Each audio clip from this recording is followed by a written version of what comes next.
Hi everyone, my name's Nathan Day. Welcome to another episode of Mental Roots. And if you've heard the first few episodes already, you already know what this is about. It's just me chopping it up with a few other fellow young Black Brits that I'm meeting up with and just kind of exploring the various aspects of Black British life that in some way, shape or form affects us mentally, and kind of looking at how we can better approach mental health.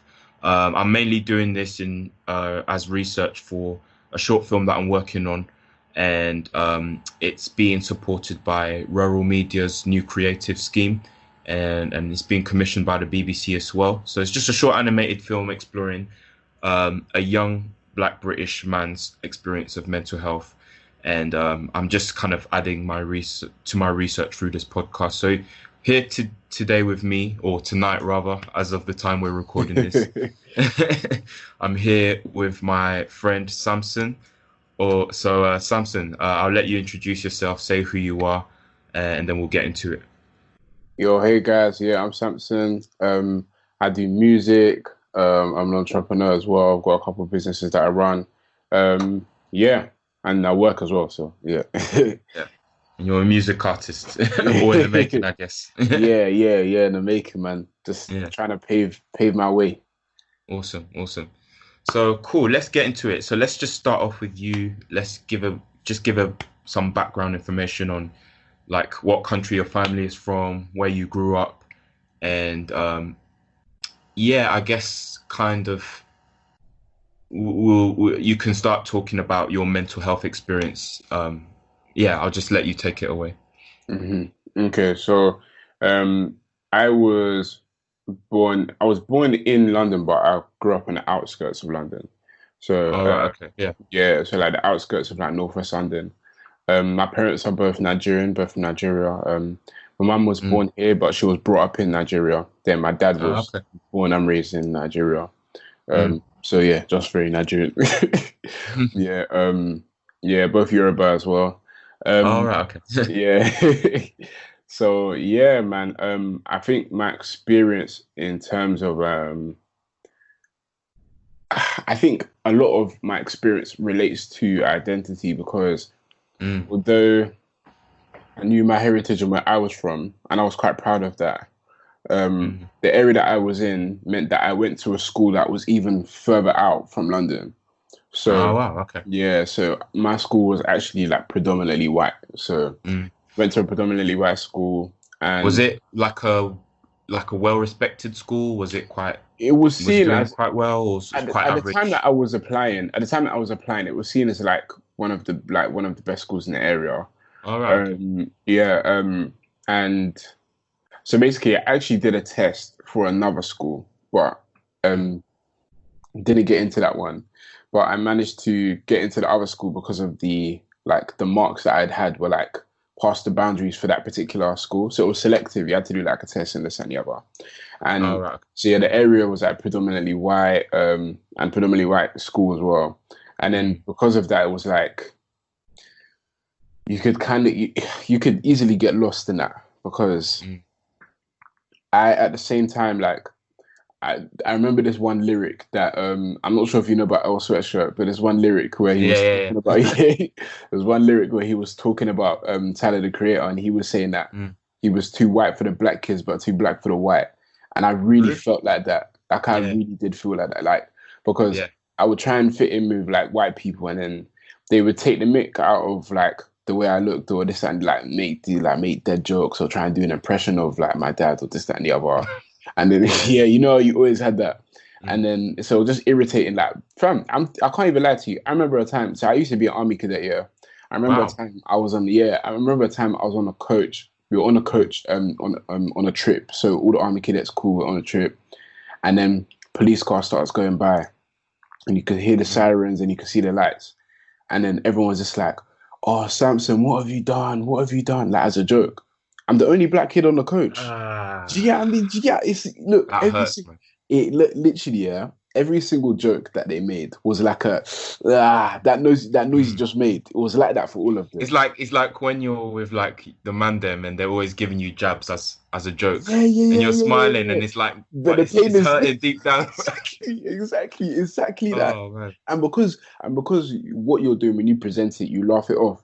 So it's like yeah, they just think, oh, like I can continue doing this, and they don't even realize like I feel like in terms of if we go into deep rooted issues like racism, for example, I feel like a lot of the blame isn't actually on the people that actually do it. I think it's the blame is mm, on the people that um perpetuate it. So in terms of the media, because I feel like the way the media portrays us actually has a very big impact. Because you have yeah. people saying things to me like, for example, if I'm eating chicken or if I do this, that, and the other, they say you're so black. Like, what does being so black mean? Like, what does that What's even wrong mean? with being black? What does that What's even wrong with what's my crime?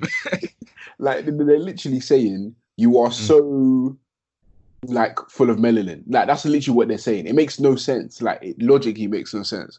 yeah, But yeah, like and then so that was like the white people experience. And then you try and fit in with black people, and then yet they're using slang that I didn't understand at the time. And then mm, because I was like I wouldn't say like I'm not gonna try and say like well spoken or this, that, and the other, because I don't think it really makes a difference as into the dialect they use. But I didn't really understand some of the language that they were using to start off with, mm, and they would talk about things that about like culture that was mm, deeply rooted in the black community at the time that I wasn't involved in. Like mm. even now, if we were to play certain songs that people are like, oh yeah, I remember I used to bang that back in the day. Da, da, da.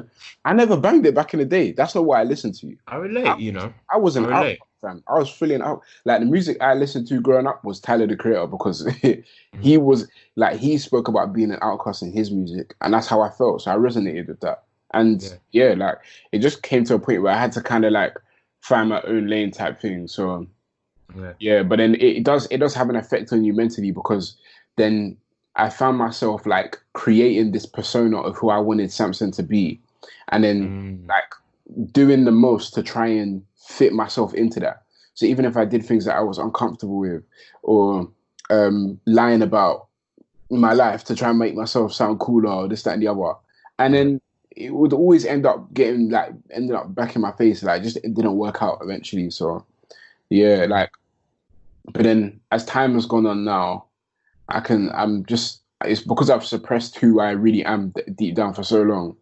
But mm, now like it's coming out now that I'm able to understand who I am, and there's nothing wrong with being different than yeah. like they for most people. I actually see it as a good thing. Like I'm happy that I'm like that I have a uniqueness about me type thing. So Yeah, that's so yeah. good. And I relate to that, to be honest. Without going on too much about myself, um I think I mentioned this in the previous episodes, but yeah, I grew up in Clapham Park when I was little, like close to Brixton. Mm, And then when I finished year 3, then we moved to Essex, which and the area we lived in Essex was is Romford.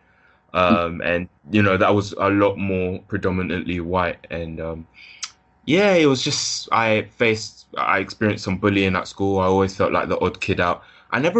In fact, in primary school, I was a bit of a loner more than anything. Like I mm, was always in my own world. I mm, didn't really hang out with the black kids. It was kind of like, yeah, it's just mm, I'm not mm, really interested in what the other black kids are interested in. mm, Although there was some crossover sometimes, because I've always liked music, so I think the mm. only time I would be bonding with some my black peers was if I hear them blasting a tune, and I'd be like, oh yeah, I For know that tune. real, for But real. apart from that, it's like, so I mean, that's a whole other topic in itself, the way music For real, for unites us, real, you know. for real. Um, It's a but beautiful yeah, thing, I think. yeah, Even for all the things that we've been through, and then like the fact that music can still bring us all together. Like I think that's a yeah. beautiful thing. Yeah. Definitely. And I'm assuming you grew up in a Christian family as well. Hmm. So how do you think that also fed into how you didn't really fit in? Do you think, you know, that was a factor in that? Yes, because I think a lot of us growing up grow up with something that I like to call inherited faith. So I think it's it's a thing where a lot of us are growing up saying, yeah, I'm a Christian, this, that, and the other. Someone asks you one question, okay, why is this true? And everything crumbles because your foundation actually isn't actually rooted. It's just rooted in because my parents told me so type thing, or because I go to Yeah. church every Sunday. Yeah. So it's just a thing where, like, if people were to ask me questions about particular Mm. things, it would all like fall apart because I'd never had like a kind of belief for myself type thing. Mm. And then because of that, when people like to say things about like drinking or smoking, it's like I remember I remember when people asking me when I was at school, and they were like, "Oh, Samson, have you drunk alcohol before?" I was like, "No." It's like, "Not even on Christmas." It's I've like, had the same. I've had the same. but Yeah. even I think that's even more of a, like an African culture thing than anything else, to be honest.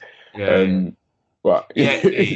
I don't want to stereotype, but a lot of white people love drinking, bro. It's Mhm, just mhm. They do. we have our culture in They terms have of theirs, when yeah. we have a family, when we have like a special meal, we have long lunches, we have our long Mhm. meals. Long. And then for white people, it's like drinking, drinking. We eat Mhm. too much, they drink too much. Yeah, yeah, yeah, yeah, yeah. For real, for real, for real, for real. There's even more stuff that we do too much, but that's another that's another conversation. Yeah. But yeah, man. So yeah, I think in terms of that, it was like again, I kind of didn't have my like I started creating my own theology type thing. I was started to be like, yeah, I think this is okay as long as it's like this, like with no biblical grounding for it. But Mm, because it was based on my emotions and my feelings. But as I grew older, I learned that like no matter how painful the truth is the truth. My emotions can't change true. that. Yeah. So even if I feel like I want certain things not to be a sin, like even if I feel like I want to like drink and smoke and all of this kind of Mm, stuff and to fit in with my friends, like my feelings do not change. Like when people ask you questions like, "Do you think this is a sin?" Gee, it's got nothing to do about what I think. It's got nothing to true. do with what I think. True. Yeah. Whether something is a sin or not, it's not about if I think. It's about what the Bible says. It's literally that Mm, simple, isn't it? So, yeah. yeah. So I guess that's the kind of impact it had because out of fear of not wanting to be an outcast, I could Mm, kind of just say particular things or this, that, and the other. But to still though, if you were to ask people that I went to school with, they'll be like, mm, yeah, he was always a Christian at school. He would, but deep down, I knew mm. there were certain things that I was turning my back against that True. I shouldn't have. Yeah. So yeah, I feel you on that one, bro. yeah, Um, but yeah, kind of back to your like mental experience and stuff. So, mm, um, prior to this conversation, I guess nowadays we live in the age where it's trendy to talk about mental health. yeah, And even for me, when I was starting this podcast, I was thinking I had to check myself because I had to, be honest about how much of it was just doing it because it's a trendy thing. mm, Um, but I mean, obviously, like the initial thing was I'm doing this podcast to like kind of promote the film I'm working on. mm, But then also, I was kind of thinking it is a very important topic, especially now that we're in lockdown as well. mm, Um, but yeah, I just wanted to like I just want people to be honest on this podcast about what their idea of mental health is, and mm, like let's not overreact because now we live in the extreme where people say they have like we use the word anxious and depressed a lot, and it's mm. kind of become a throwaway word. So Definitely, definitely. I just in your own words, just being honest, like have you ever felt you struggled mentally with something, or like when was the kind of first time you heard about mental health, and kind Mm. of what's your perspective of your mental journey throughout Okay, the years? okay. I think that's a very good question to ask because it's very direct. With me, I would definitely say my experience with mental health. I think um, I couldn't say when it particularly started or when like, my journey started because I Fair think one enough. thing Yeah. that people need to like I think there's a lot of misunderstanding around mental health as well actually because when we think about it, everyone has mental health like in the same way everyone Yeah. has physical health Yes. or Yes. like and that and this that and the other. So yeah. So Mm, just to I think there were a lot of things that I was dealing with that I didn't know were mental health or were mental this, that, and the other. Yeah, yeah. It's things that I just suppressed as like for example, um, I remember if it was a time for me to do like a class presentation at school or this, that, and the other, my Mm. hands started sweating and my heart was doing palpitation. And I'm just thinking, oh, like it's just me being nervous, like whatever. Mm. And my body and my body shaking, this and it was just me being nervous, this and the other. And Mm. then I was like, okay, cool, like, and I just ignore it, like absolutely ignore it. And for fear of looking weird when other people look at me, type thing. Yeah, yeah. Um, I understand. yeah. And then I would have times when just out of the blue just feel down. Like it could be after watching an episode of a show that rubs me the wrong way or a film or this, that, and the other. Mm. And then or like someone said something to me, I would feel down for the rest of the day. Mm. Down, seriously down. And then you would like sometimes yeah, it's just not something that I dealt with or addressed. Like people would be like, "Oh, something you okay?" Like you, and I'd be like, "Yeah, I'm fine," because I'm telling myself I'm fine Yeah. too. I Um, relate. I relate. yeah, for real, for real. But then as I got older, I started to realize that I kind of pattern in things. And as well, I think one very big contributing factor was the fact that in Mm. second year of uni, I got into a relationship um, Mm. that I think definitely helped me to see different things that I was dealing with mentally that I didn't even know I was Mm. dealing with type thing. Because Okay. Yeah. my girl like was and still now is able to like point out like Mm. do you realize that you react like this when this happens, or do you Mm. realize that this happened when that happened, and then she would be able to identify and be like, you know, this is anxiety, or do you know this is depression.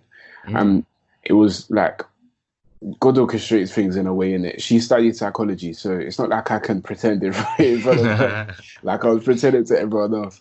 So yeah, it was easy for her to be able to like pick out and see different things or patterns in my behavior.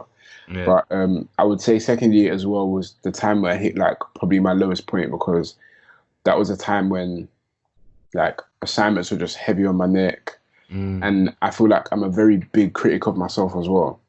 Me So too. yeah, yeah. Yeah, I could actually tell that about you, you know. I Really? think, yeah, I definitely think that's something that I can tell about you as well. Yeah, I think we're quite similar in that way. Mm. Um, it's weird, like listening to your music, I can hear that from your music type thing. Like, I can hear that, like, I can literally hear that.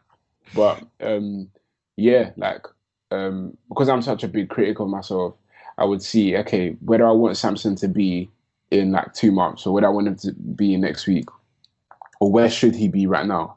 Yeah. And then when I see like, oh, where should he be right now? I'm not matching up with that. Like, oh, I've missed my deadline, or I overslept, or this, that, and the other. Mm. Had a negative impact to the point where for like a week, I just had myself locked in a room and never left. I don't think I Mm. ate for a few days. I don't like Wow. just yeah, literally just sleeping, Mm. waking up, staying in the same room.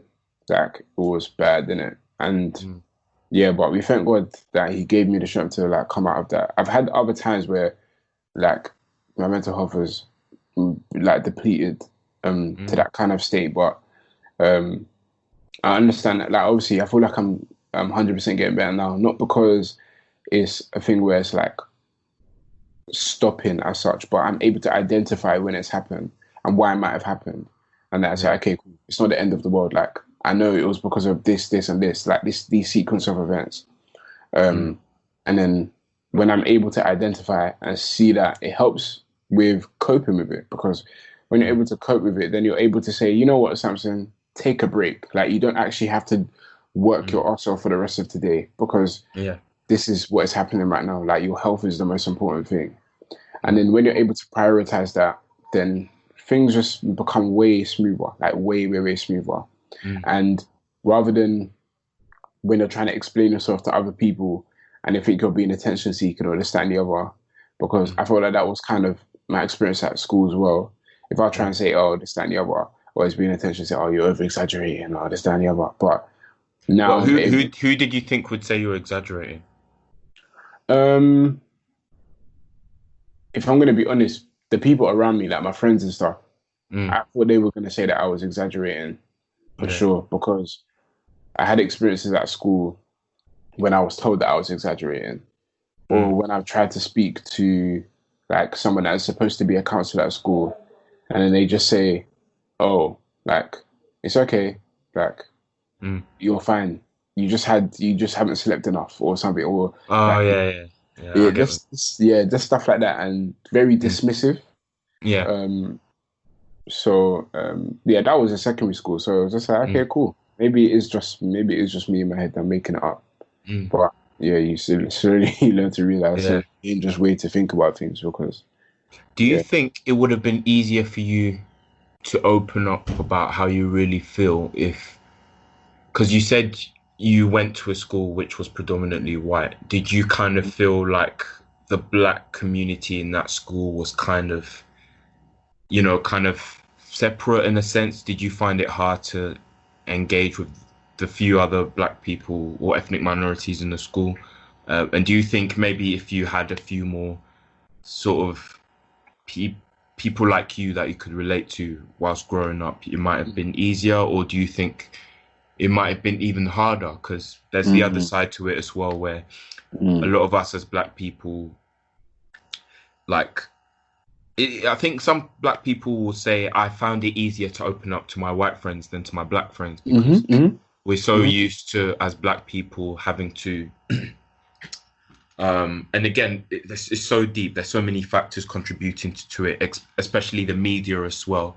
mm, We don't have many role models in various fields, and mm, so mm, um, we have this identity from Western media that's projected on us, mm, and mm, we just end up. This is all we've got. We don't know how to really be our true selves because we don't see other role models who are like us, who are more unique. mm, So mm. that's just one of many factors. But yeah, I Yeah, think that's kind of why a lot of black people we know how to have a laugh with each other. We know how to for have a real, good party. for We know real. how to have a sick gig. Mm, But when it comes to just sitting down having a man-to-man conversation, um, difficult. because we're not taught to love ourselves, we find it Mm, hard to love our own kind in a mm, sense. mm. That's so Um, true. That's so yeah, true. That's deep, man. For real. it is really deep. Yeah. So Mm. I mean, is that something you resonate with? Do you think? Yeah, yeah. Yeah. I definitely hear what you're saying. But I think the people that like there were a few people that I got to know at school. Like it wasn't like entirely bad. Like there Yeah. were people that I got to know at school that were like also seen as like the uncool guys or like the nerds, for example. Yeah, yeah. And they like the majority of the people in that group were white. They were white people. It was like mostly white people, one Asian guy, but those were like the coolest guys I'd ever met. Like the coolest guys ever at the time. Mhm. They were the funniest guys ever, like ever. I remember myself getting headaches from the amount of times I'd laugh in the school day. But um but I never, and this isn't like to be as like it's anyone's fault type thing, but Mm, I never felt like I could truly open up because of fear of like being laughed at because I was always getting laughed at already. So it mm, was a thing where like, fam, if they're laughing at me because of this and I haven't even told them about like the thoughts I have on a daily basis, then mm. gee, what's it gonna True. be like when I Yeah. really do open up type thing? Mm, Um, I feel like racism is definitely like racism is an issue on like obviously discrimination and a whole bunch of other things based on mm, people's skin color. But I think a lot of people don't realize that it's deeper than the skin color thing. Like it's because it's literally like if you get a white and a black person, yeah, mm, born and you put them in the same cot and you mm, shut them off from the outside world and they grow up mm, together, you give them food, everything they need to survive, whatever. You shut them off from the outside world and they never meet the outside world ever. Them mm, two kids will not ever have a problem with each other. Ever. Ever. mm. It is a social construct. It's literally a Yes. social contract. Like Yes. racism is a business that Mm, that people have perpetuated to help benefit them. Like I remember someone saying that the system isn't broken, the system works for the people that it was created for. I've heard And that. Yeah, and I yeah, agree. and I agree. it's so true. Like they were like I don't even want it to be like a thing where people just say, oh like white people are just done out or this, that and the other. They need to realize that ignorance is a major, major factor, and ignorance needs to be met with education. Like, so many of these people literally don't know. Like, how can someone with two GCSEs and an STI be saying to someone else, "Oh, yeah, why are you guys stealing my jobs? Immigrant with a degree, you're saying he's Oh my stealing your job, days, and that you've ticks got me two off so GCSEs." much. But it's a thing where they're generally unaware, and it's I genuinely think it causes a disservice to them because subconsciously the media is going to be saying, like, for example, when George Floyd sadly passed away, Hmm. I'm not even going to say passed away and was murdered. Yes, yeah. When it was on the news, they said unarmed black man. They didn't protest for unarmed black man. But when it's a black man committing a crime, it was a 40-year-old black man. It was a 20-year-old black. Like, they always attach black to the crime. What do you think is happening in someone's mind subconsciously when they see that on the TV every day?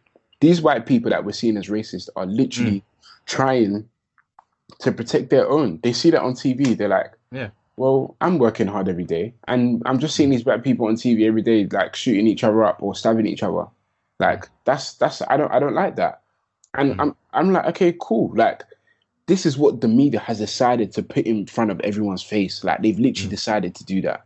It's That's fear. the Fear, image. oh my days. The It's things literally fear that. will do. Like, Facts. fear is the biggest enemy Facts. to It's they're scared. society. They're literally scared. It's out of fear. Yeah. And then like I've even heard things like my little brother went to the same school as well, and he even told me that he had there was a girl in his school that said that her dad said to her, um, don't have a black boyfriend. And it was Mm. like he was like, no, I'm not racist, but he just won't treat you right. What else is that other than racism? What else is that other than racism?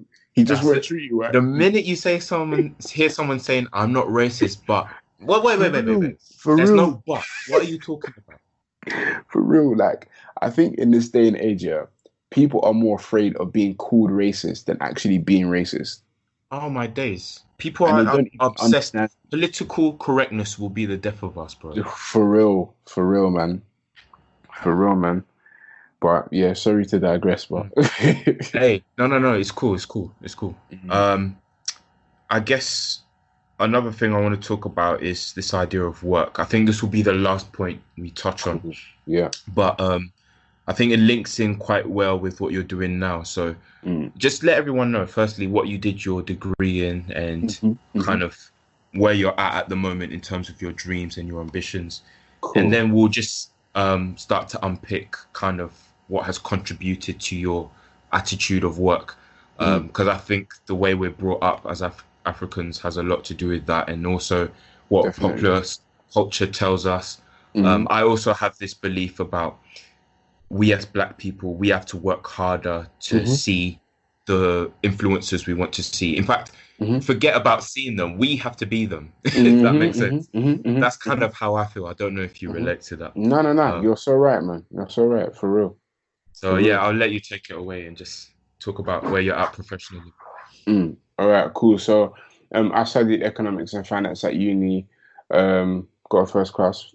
We thank God. Sheesh, man, like, Um, yeah. Thanks, man. So yeah. yeah. I got a first class too, by the way, Is in my it? degree. Yeah. Oh, congrats, man. That's So wavy. What did you study? yeah, animation. Okay. You studied Yeah. animation. Animation, bro. That is wavy, man. So you can do proper animation, everything. Like, Yeah, I mean, the film I'm talking about right now that I'm working on is an animated film. So, um, rah, we're okay. still gonna we're trying to find like a small team of animators to work with me. But Okay. yeah, man. Um, so yeah, that's one thing about me specifically. I've always been an artist. I've always loved drawing cartoons. Yeah. Even when I was in nursery, like even now, sometimes my parents tell me, I remember when you were in nursery, Nathan, and your teachers were always amazed at your drawing. So I guess they've always seen it in me, and they've kind of my parents have done a great job in just allowing me to nurture my creativity. So Mhm. um, yeah, I mean, obviously I can't lie. Sometimes I feel like they don't totally get what I'm doing, but more Yeah. often than not, Yeah. they're very That's just supportive. gonna come with it though. Yeah, That's expected. yeah. Yeah. Yeah. But yeah, that's me. But what about you? Mhm. So yeah. So So yeah, you said basically, you got your first class in business. Yeah. yeah, nah, economics and finance, Or bro. Economics economics. and Sorry. finance. Yeah, no problem. See, It's okay. I'm jumping to conclusions, man. Forgive me. It's okay. It's okay. It's cool, man. Yeah. Yeah. So yeah, basically, so where I'm working right now actually has nothing to do with my degree at all. So Mm. basically, it's a thing where so I went for an internship in China for 2 months. Wow. Um, yeah, don't worry, it was before Corona, so I'm cool.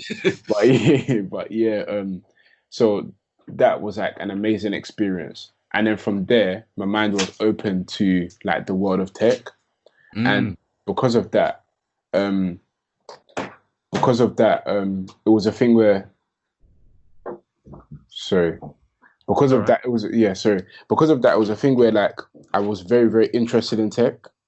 Mm. So, but just from there, so it was just like, okay, cool. Like I'm looking for a tech kind of related role, and then someone that I know was just like, oh, Samson, there's opportunity, tech startup company.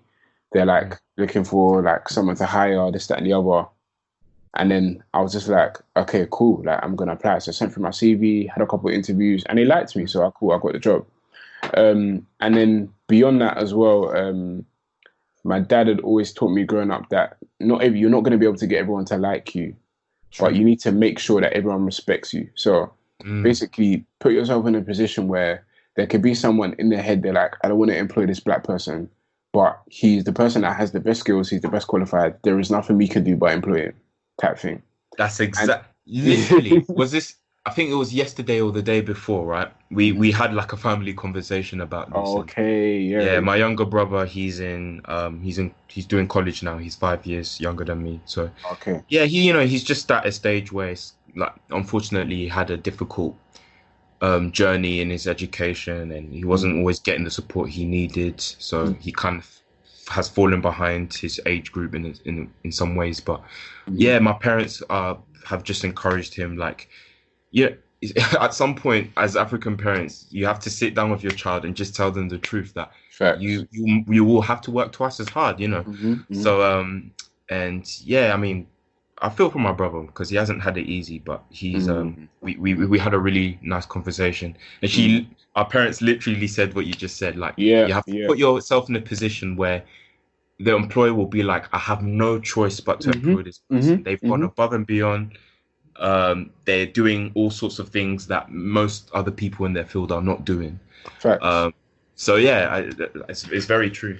Yeah. Facts. Like I think we can be real and admit like the system isn't like on our side type thing. But I feel like Yeah. when you start using it as an excuse for your Mm, like when you start using it as an excuse for your position, that's when I'm like, come yeah. on, man, like like don't like I feel like that's when it just becomes silly. Like if Yeah. you're just gonna say, oh, like why haven't you gone out to look for a job, or why haven't you Mm, applied for this job, this, that, and the other? Oh, mm. because racism. Like that's Nah. silly, man. That's so silly.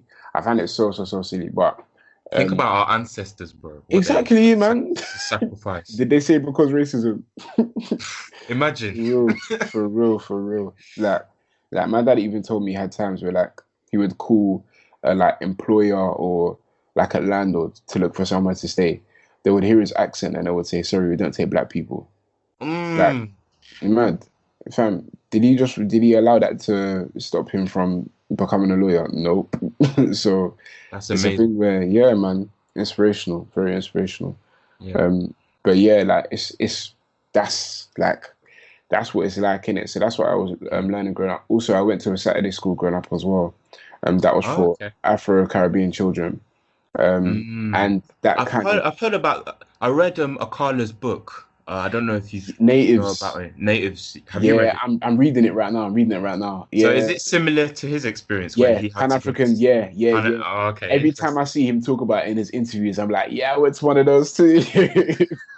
Yeah, I'm for real. woke. I'm Yeah, officially yeah, woke. yeah.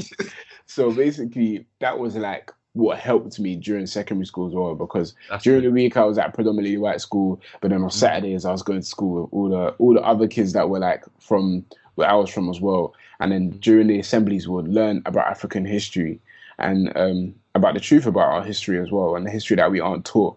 mm, So that really did help. And then it kind of just helped me understand that it is possible for me to achieve whatever I want to achieve, and it doesn't have to be inside sports and music. Yeah. Mm. It doesn't have to be inside sports and music.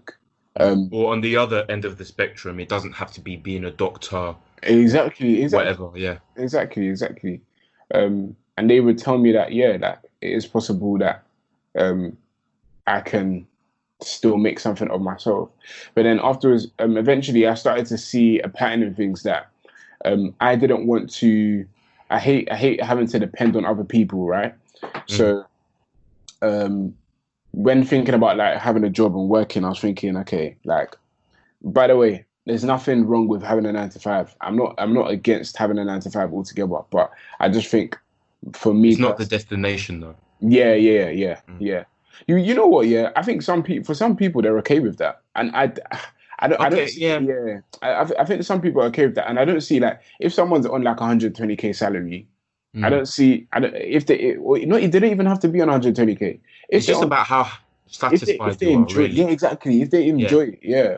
Like if someone is on like 25K salary or 20K salary or 16K salary or whatever, and they're Mm. enjoying their job like to the fullest, and they wouldn't want to do anything else, I say, bro, just carry on doing that. I don't like, Yeah. but Fair enough. my thing is like I personally saw that if I'm gonna be working a job, there are quite a few things that I'm gonna need to depend on. So I'm gonna need to Mm. depend on my employer to pay me for one, Yeah. and I'm gonna need to depend on the government to do their job properly. Yeah. And those are the two things that I realized. I was like, okay, cool. What is You something have to that I can do? depend on I have your to depend on employer's timetabling as well, and yeah. facts, man. So I was thinking, like, what can I do where I won't have to depend on? I still have to depend on things, but not as much as working a Yeah. 9 to 5. So I saw entrepreneurship as like the next thing because it's just like it's not like I'm gonna be doing something that someone else like. So I'm not gonna be working on someone else's aspirations or dreams, which isn't a bad Mm. thing again. But I have my own aspirations and dreams of what I want to achieve as well. So it's like, okay, cool. I want to do business, but I want to do like what business do I want to do? It's just like, well, I want to help other people do business. So Mm. that's literally what it became. So that's where I started Vision, which is basically a platform in which we put out like information that helps entrepreneurs or aspiring entrepreneurs. So we teach people about like phrases that people might not know, like KPI, which is key performance indicator, or Mm. CRR, which is customer retention rate. Because you have girls that are doing wigs and doing nails, or having a cooking business at uni, or Mm. guys that are doing this, that, and the other with maybe, I Mm. don't know, making trackies and selling trackies or this, that, and the other. Mm. And they don't actually have the tools to learn about where to look for funding, different grants that they can Mm. have access to, or That's so true. or the different ways that they can actually track how well they're doing and if they need to Mm. change particular things up about their business to improve. Um, Yeah. like there's no like book that they could just take and be like, cool, this is gonna tell you everything you need to know. So Mm. um, that's basically what I started, and a Yeah. few friends are helping me out now. Yeah, shout out to them because they're amazing. They're an amazing team. Mm. But yeah, at VisionTM underscore to our Instagram. Quick shout out. But Mm. but yeah, yeah. So then that's when I started that, and then other than that on the side, like obviously I do music as well. That was something that I knew I was always gonna do though, because Mm. music is my crack, man. So so I just knew I was gonna do it in it. Mm. And then and then beyond that, like I just started doing graphic design for like Wow. friends. So like I had friends that would be like, "Oh, can you make this for me?" Or this that, and this that and the other. When I was growing up, I always used to draw. I always used to like love drawing. So Nice. when I did that, I was just like, okay, cool, I can do something else. And then yeah, so that's also been a source of income for me, where I just like Mm. people like logos or like banners and stuff like that. And then yeah, Bro, you so, need to, because I'm trying to do stuff as well. I'm trying to get into social media marketing. I've just started an Upwork um, profile, right, and I'm just trying to get some jobs here and there. Social media apparently makes a lot of money. A lot of it employees do does. not have the time or the patience for social Fact. media, and they're dependent on it now more than ever. So they Mm. need as much help as they can get. So I'm trying to get into that, find my flow of income, get that going. obviously I'm trying podcasting as well. I'm trying things such as the previous person I interviewed, Leo Flowers. He's an American psychologist and comedian and stuff like that. Very, very versatile guy. But yeah, I recently just got in touch with him to see if we can arrange something in terms of his merch. That's all I can say for now. But but yeah, I'm really trying to make some connections and see how we can get some income going. So yeah, I mean, obviously, just message me more details so Definitely will we do, can my empower guy. each other. For real, Yeah. for real. I think we'll have to stop there, I'm afraid. But obviously, we can Can't. do another talk another time. Yeah, for real, Um, for real. so Enjoyed yeah, I this think though. yeah. Thank you Long for your awaited time. as well. Yeah. And there's so much more we can talk about in terms of how your business is getting on, black people in business, and how even in the world of business, we need to create an infrastructure where we support each other, not just financially, but also mentally and emotionally as well. Facts. And of the school curriculum as well, what they teach about our history is a whole other thing as well that I think we'll have a good conversation about. So we can do that another time. But yeah, thanks for your time, Samson. And Pleasure, to all man. those listening, thank you for tuning in once again. Samson, do you just want to say your socials and if there's if Vision has a website or anything, then just give the Yeah, details. but yeah, so we're currently working on the website right now, but it's at Okay. VisionTM underscore on Twitter and Instagram. My Twitter and Instagram is at Samson M underscore. And then my creative page where I put like music or like beats that I've made or like stuff that I've designed is at SMSN and then CRTV. So Samson Creative without the vowels, basically. Awesome. Yeah. So Yeah, and I'll yeah. type that all in the description for this episode as well. So, Cool, yeah. man. Love for that, man. Cool. Take care. Have a well-earned rest. Have your sleep. Thanks, And man. You too, man. yeah, we'll get in touch later. All right, calm. Take care, my bro. Okay. Peace, man. Peace. Thanks to all those listening. Stay tuned for the next episode. Peace.